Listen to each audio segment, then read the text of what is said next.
You know, I wasn't going to talk about this. I really wasn't. But I guess I can. I mean, it's important as discussed. This is about the Surviving R. Kelly Lifetime series. I haven't watched all of it.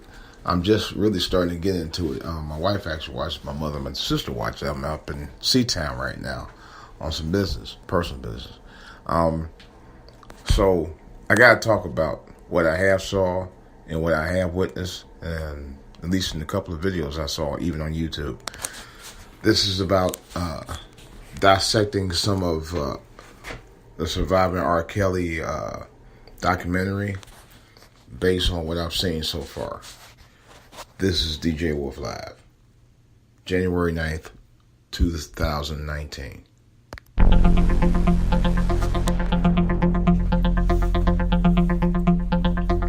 All right, guys.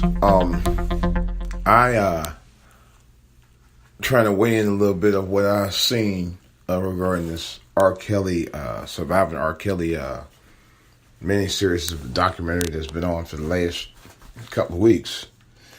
And I watched a video of from V103 in Atlanta, or in a recent interview of the parents of one of the girls who was in, how can I put it like this, in captivity of R. Kelly. Initially, they pursued help, or initialized a pursuit of their daughter's career by pursuing a recording career and trying to get access to work with R. Kelly. The mother claimed that she didn't know anything about, well, let's put it like this. From what I gathered, from what I'm hearing, she didn't seem to really know much about the accusations because he had got off on a couple of charges that he wasn't, that made him not be, how can I put it? It kind of made it like he was just completely innocent. But you forgot one thing. He was married to Aaliyah. That's documented. He was married to a 14-year-old girl, okay? Which to me puts him right there as a pedophile, so to speak. I mean, he's right there, you know. He's a guy who actually was messing with underage girls. All right, that's a fact, okay? Regardless of whether he was guilty of doing what he was doing with some of these other girls, he was definitely guilty of doing this, all right? So she kind of dumb it down and try to say at one point, I learned to separate the business from the other stuff. Bitch, please. First of all, there's no way I'm going to, a known child predator, a guy who married a 14-year-old singer, okay, who was still underage, I would ever want my child to even be involved with a guy like that. In any respect. I don't give a damn how famous he is. I don't give a damn how much he's trying to pay you. You know? Especially if he has that much control. I don't want to have nothing to do with him. Because if he's controlling my daughter, he's going to trying to control the situation. He's controlling my whole family. That diminishes my role as a man in that situation, period. I don't want that kind of control relinquished to another man for my family. That's not going to happen, ever. You know, and I think in some of these cases, and I'm not going to lie, I'm not saying that R. Kelly is not wrong for what he's doing. I'm not saying that by any stretch of the imagination. But what I am saying is some of these families got consumed up in the fame or the soon-to-be fame of their children and made that more important than what they were looking at in terms of the kind of person R. Kelly is. You know, basically they sold their wishes to the devil. That's exactly what they did. But I'm just really getting into the midst of surviving R. Kelly, you know. And R. Kelly's wife, who I just saw in the video just a moment ago, basically was talking about how R. Kelly abused her and all that stuff, and yeah, he was guilty of doing this and that and the other, but you married him and had kids with the guy. You knew yourself what you was up against with R. Kelly from the jump. You knew that. And now you're playing like, oh, well, yeah, he did this to me, he did that. You knew he was married to a 14-year-old girl. You all know this. Everybody knew it. Everybody was associated with R. Kelly ever since his marriage to Aaliyah knew what was up before they got that involved with him. But they try to say, oh, well, I'm dissecting what was done to what, the business end of R. Kelly versus that. But I can't believe a mother in Atlanta actually said that. Like, really? Really? And you still went ahead anyway? You're a fool and you're a tool. I'm sorry. You're a fool and a tool. You and the father. I'm sorry. I'm calling it out. So, like I said before, even though R. Kelly is a snake in the grass and has been for quite some time, some of y'all parents knew, and the grown woman who I heard was involved with him, knew what y'all was getting into when you got involved with R. Kelly. Don't play dumb. The guy has some clout in the business. He's been had clout in the business. He's been in the business for a very long time, almost 30 years. Now all of a sudden, I didn't know he was like that. Yes, you did. The bulk of you knew what he was like. And I just saw, one other thing before I go. I just saw a video on TMZ this morning. Okay, 3 of the girls that were, and I will say this, quote unquote, in captivity with R. Kelly, was at a concert of R. Kelly's. And they seemed very, very happy. It was a concert about 2 years ago, back 3 years ago, back in 2016. They all seemed very content, very happy, very joyous. They really did.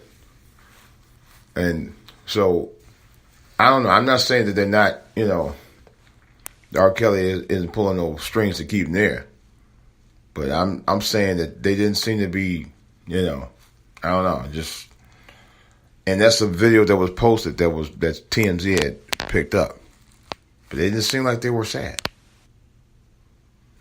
I don't know. I'll let you guys decide on that. But all I'm going to say is I'm going to watch it. And any other details I can get on it for you, I'll let you know. But I'll also say one other thing. Notice how they deeply pursued R. Kelly. Notice how they deeply pursued Bill Cosby. And notice how they deeply pursued other black entertainers over the last 5-6 years.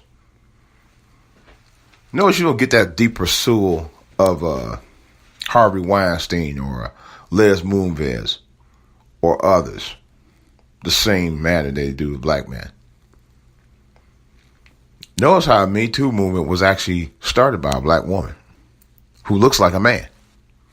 I'm not kidding. Look her up. All right? Notice that the Me Too movement are looking at only black men. All right? Real talk. Makes you wonder.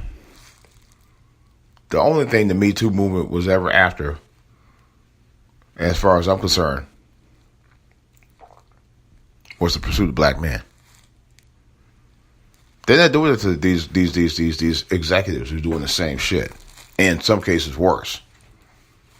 If you won't get at them, get at all of them.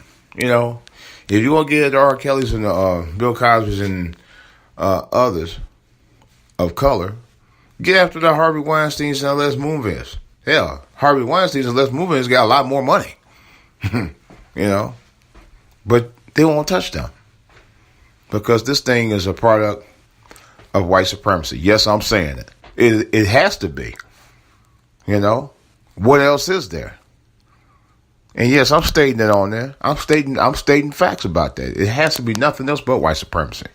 Why the fuck is it that they're only hotly pursuing guys like R. Kelly? They did a whole goddamn look, the Bill Cosby in 2015. They did a whole 2-hour special. You can't find it anywhere on YouTube. You can't find it anywhere on the internet. I tried looking. If anybody can give me a link, let me know. Because I want to repost the whole thing. So I'm talking I should have taped it. But anyway, like I said, they did a whole documentary As a matter of fact, I think there is a documentary on about Bill Cosby. But I know there was a Dateline NBC special on Bill Cosby, a 2-hour special back in 2015. They did a whole documentary series on R. Kelly. Do you know that this documentary, Surviving R. Kelly, is the highest rated program in the history of Lifetime television since its inception over 30 years ago? Yes. They recently posted that.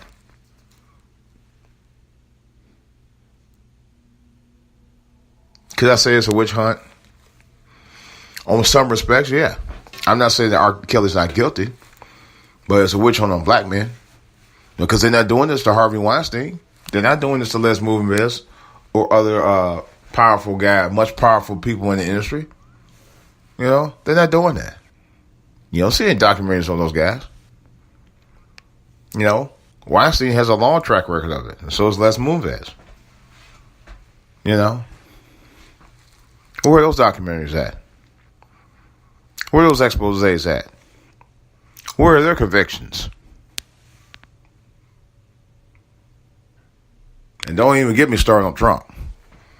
All right. That's all I'm going to say about this for right now. This is DJ Wolf. Show is DJ Wolf Live. And I got that and a lot more to say on the back burner about this and other subjects. I will revisit the R. Kelly thing at another time, but not today. But right now, this is DJ Wolf Live. Let me know what you think. Please share. Please subscribe in the comments below. Hit me up. DJWolfLive at AOL.com. That's DJWolfLive at AOL.com for debates, questions, what have yous. Twitter, DJ Wolf, for all to hear. It was DJ Wolf on Twitter exclusively. And of course, I can also any of my podcasts and YouTube videos. You can access them from Spreaker.com/DJ Wolf and For All to Hear TV on YouTube. All right, guys, this is DJ Wolf Live. My name is DJ Wolf. You guys have a great morning, and I will be talking to you later. I'm out.